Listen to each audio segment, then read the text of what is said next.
For your creature, first you will need your design. Once you get your design, you're going to need to draw patterns. So this is what my design is going to look like for my creation. And here are my patterns for the eyes, the inside of the eyes, and the necktie. Then, when I pin my pattern piece onto fabric, I need 2 pieces for the main body, one for the front and one for the back. So you'll see here, I have it folded. I have 2 pieces together. I've pinned through both pieces. When I put pins, I put pins pretty close together.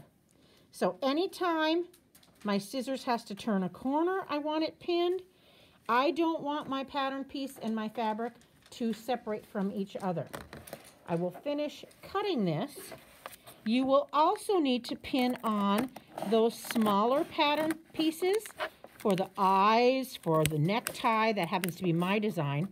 But even the smaller pattern pieces need to be pinned onto the fabric and cut out.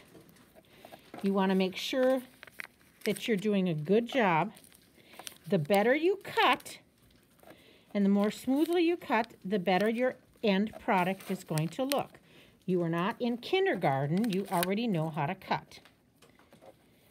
Then I have a front and a back.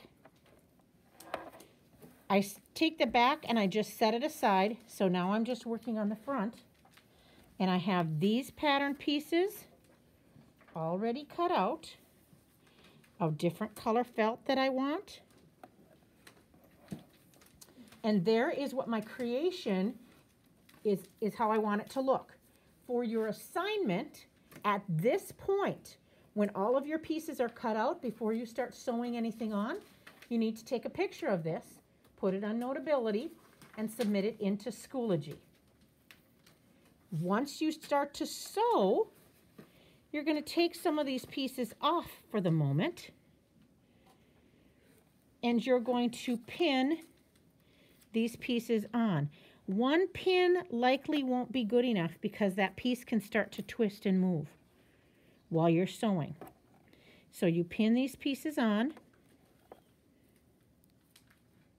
and just work with a few pieces at a time. If you put these others on right away, your thread is just going to get tangled in all the pins. You're going to do a back stitch all the way around this eye, a really close back stitch, close to the edge. I want those stitches to be so close that no way could I pull those 2 pieces apart anymore. That is the start of your creature.